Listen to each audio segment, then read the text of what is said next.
Hey everybody, this is a quick video in case you have a Sony brand TV projector and you it's telling you to replace the bulb, and so you've replaced it and now you need to tell your projector that you've replaced the bulb so that the little replace bulb alarm will go away.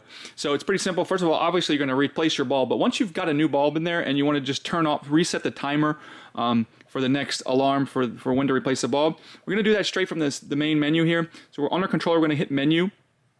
And from menu, you can see wherever I'm white is where I'm at. So I can, if I scroll down, I'll scroll down the menus. And if I scroll to the right, I can scroll into the menu. So we're going to scroll down to the third menu. And you'll see at the very bottom, it has lamp setting. So what I'm going to do is I'm going to scroll over into the menu. And then I'm going to scroll all the way down to lamp setting.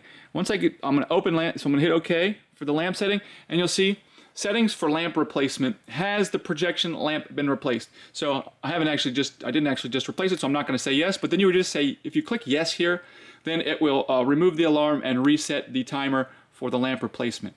So that's how you do it. And once you do that, you can hit menu to get out of here and you're good to go. Thanks a lot for watching. Have a great day.